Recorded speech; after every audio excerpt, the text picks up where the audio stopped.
FAQ.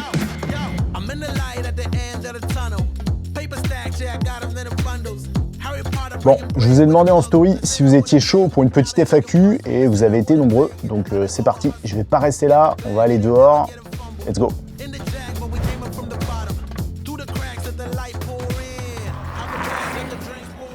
Bon allez, let's go. Toujours avec mon fidèle compagnon, mon Super 73. Et je vais te découvrir un petit spot très sympa. Petit marécage juste ici là. Et je pense qu'il y a un bon petit potentiel. Ça fait plaisir de découvrir des petits spots comme ça un peu par hasard. En plus, je suis allé dans un coin là que je connaissais pas. Et ouais, ça fait plaisir.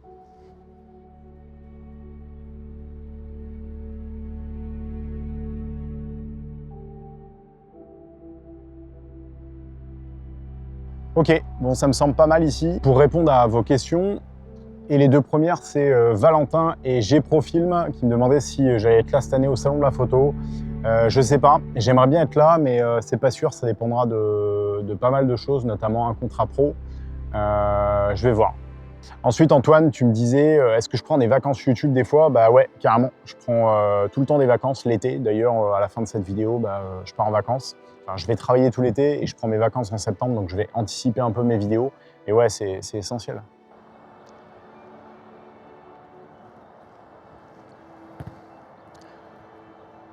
Ouais, très bonne question Lorenzo. D'ailleurs, ce que tu es en train de me décrire, ça s'appelle le syndrome de l'imposteur. Et on l'a tous eu au moins une fois, enfin je pense. J'ai rencontré encore personne jusqu'alors dans tous les entrepreneurs que j'ai rencontrés qui ne l'ont jamais eu. Je pense que c'est un truc assez commun à l'humain et tu as toujours peur de te lancer parce que tu te dis que tu n'es pas assez bon, tu n'es pas assez ceci, tu n'as pas assez de connaissances.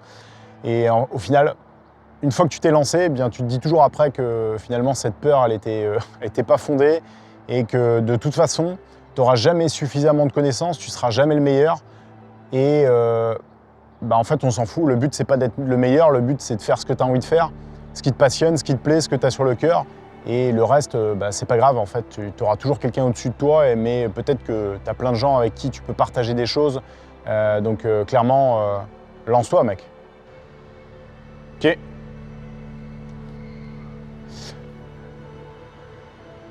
Question de Nicolas, ça te dirait une petite séance de course à pied, voire photo, vidéo, montage? Écoute, à l'occasion, pourquoi pas.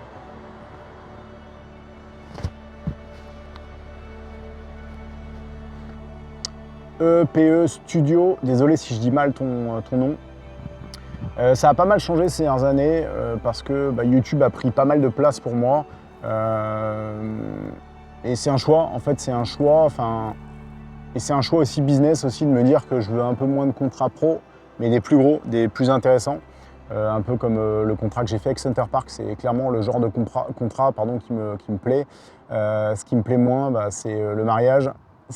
Donc j'en fais pas du tout. Le sport, j'en ai jamais fait. Enfin, j'ai filmé quelques events, mais c'était plutôt apparenté à de l'événement culturel, event culturel, etc. Par contre, vraiment, le truc que je kiffe faire, c'est du corpo, quoi. Clairement, le corpo, faire de la vidéo promotionnelle pour des entreprises, c'est vraiment un truc que je kiffe. Mais voilà, j'ai aussi YouTube. YouTube, c'est quand même, ça a pris pas mal de place et j'adore ça, clairement. Donc, je vais continuer. Samolokata, tu me demandais dans quel domaine j'excelle et l'inverse. Je sais pas trop si le mot il est approprié, si je comprends bien ta question, mais je ne considère pas exceller dans un domaine. Par contre, ouais, il y a des domaines que j'aime bien, il y a des domaines que j'aime pas. Je le disais un peu juste avant, ça rejoint un peu la question précédente, mais j'aime pas trop le mariage. En fait, c'est pas forcément mon truc. Je suis très admiratif de ceux qui font du mariage. Franchement, ça m'arrive d'ailleurs de regarder régulièrement des vidéos de mariage et je kiffe ça. Mais voilà, c'est pas forcément mon truc. Moi, ce que j'aime faire, c'est vraiment de la vidéo promotionnelle pour les entreprises. L'aviation, je kiffe ça. D'ailleurs, j'ai un nouveau projet pro qui arrive très bientôt avec une compagnie d'hélicoptères avec qui j'ai déjà travaillé. Et j'ai bien hâte de commencer ce genre de projet parce que c'est tellement le kiff à faire. Je me fais bouffer par les moustiques en même temps. Et après YouTube aussi, tu vois, juste cette vidéo-là, en fait, je suis en train de tester ma composition depuis tout à l'heure, m'amuser à essayer de faire une belle composition. Et en vrai, c'est le kiff, quoi. Pour toi, est-ce que l'avenir est le vertical ou le format horizontal 16/9 restera une norme? Oxymage qui me demandait ça. En vrai, difficile de dire. Je pense que le 16/9 horizontal va rester une norme. Après, hein, je ne suis pas objectif parce que je kiffe, j'adore ce format horizontal. Mais c'est vrai que quand tu regardes le format vertical, c'est quand même stylé dans certains contextes. Comme ici, je trouve que ça s'y prête peut-être un peu mieux que le format horizontal. Enfin, différemment, en tout cas, tu cherches des angles de vue différemment. Donc, pour moi, il n'y en a pas un qui est mieux que l'autre. C'est une question de préférence personnelle. Et de là à dire, est-ce qu'il y en a un qui va remplacer l'autre, je pense que les deux vont perdurer dans le temps. Ouais, je me dis ça parce que les deux ont une utilité différente. Des conseils et astuces, Arnaud, tu me demandais pour si tu es débutant. Je pense que de bien maîtriser des shortcuts, ça te permet vraiment de gagner du temps, plutôt du moins de ne pas perdre de temps à faire des actions qui sont un peu longues et surtout très répétitives. Dans le montage, c'est très répétitif. Un vrai workflow, avoir une vraie organisation générale de comment monter, s'organiser en fait de manière générale. Et pareil, je dirais peut-être pour la timeline aussi. Avoir une timeline qui est organisée, qui est carrée, ça aide pas mal à être beaucoup plus rapide dans son workflow pour du montage. Tes objectifs pour les 6 mois à venir? Salut Loris. Déjà, on est à la moitié de l'année, donc ouais, ça passe trop vite, c'est un truc de fou. Atteindre mon chiffre d'affaires que je me suis fixé en début d'année, donc 150 000 €. Me mettre au FPV, surtout acheter un drone FPV, je ne l'ai toujours pas fait, l'année ça passe trop vite. Bref, rencontrer d'autres créateurs, ça c'est en cours.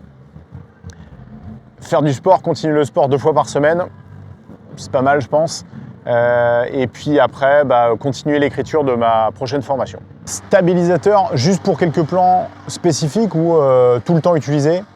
Je pense qu'il y a une bonne mode, enfin c'est pas je pense, il y a une mode de filmer à la main, et c'est vrai que c'est stylé, je trouve, moi je kiffe bien cette mode-là de filmer à la main, mais je trouve que quand même, faut pas oublier le stabilisateur dans certains contextes, je trouve que c'est une belle valeur ajoutée pour une vidéo.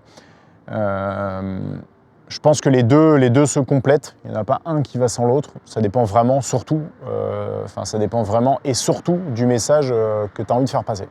Eyes Photographie, tu me disais, est-ce qu'en ce moment, tu es freelance ou monteur-cadreur? Freelance, j'ai été freelance au Canada à mes tout débuts. Moi, je considère un peu le freelancing comme quelqu'un qui travaille tout seul sur des projets, qui n'a pas forcément ses clients, qui travaille pour des agences, quoi que ce soit, ou d'autres vidéastes, bref, quoi, pour d'autres entreprises. Ça, c'est vraiment plus le profil freelance. Je ne sais pas si je joue avec les mots ou quoi que ce soit, tu me diras en commentaire, mais si ça correspond à ce que tu dis. La question que tu me poses plutôt. Aujourd'hui, je travaille plus du tout seul. Ça fait déjà pas mal d'années maintenant que je travaille plus du tout seul parce que pour plein de raisons, hein, les projets à plusieurs, c'est toujours beaucoup mieux. Ouais, j'ai fini de travailler tout seul. Ça pourrait m'arriver, ça peut m'arriver, mais c'est très rare. C'est des projets un peu spécifiques. Ouais. Gabin Sky, quel est ton parcours? Je vais te faire un micro résumé parce que sinon ça serait un petit peu long. En gros, j'ai fait dans mes études, j'ai fait un CAP de menuiserie. Voilà, l'école c'était pas tellement fait pour moi. À la suite de ça, je suis rentré dans les pompiers de Paris. J'ai été pompier volontaire aussi. J'ai fait un diplôme de plombier chauffagiste, de coach sportif. Bref, j'ai fait pas mal de petits boulots aussi. J'ai été pêcheur industriel. Bref, j'ai fait pas mal de trucs. Et ensuite, je suis arrivé au Canada. Et le Canada, ça a été un peu une... j'ai voyagé en tout 7 ans à l'étranger dans différents pays. Et le dernier voyage, c'était le Canada. Et quand je suis arrivé au Canada, en gros, je faisais le dernier job en date, c'était plombier chauffagiste. Et j'avais pas du tout envie de faire ce job. Donc je me suis lancé dans la vidéo. Et la suite de ça, tu connais le parcours. C'est trop gentil ça, poto. Je suis ton modèle photo quand tu veux d'ailleurs. Alright. Bon, merci à tous pour toutes vos questions. Malheureusement, j'ai pas pu prendre toutes les questions, sinon ça aurait duré beaucoup trop longtemps. Perso, je fais une petite pause, hein, comme tous les ans. Pause YouTube, ça fait du bien. Je continue à travailler, je prends les vacances en septembre. Bonnes vacances à toi. Si tu prends des vacances, kiffe bien. Si tu travailles, bon courage à toi, force à toi. Je vais travailler aussi. Et puis, on se retrouve en septembre. Ciao.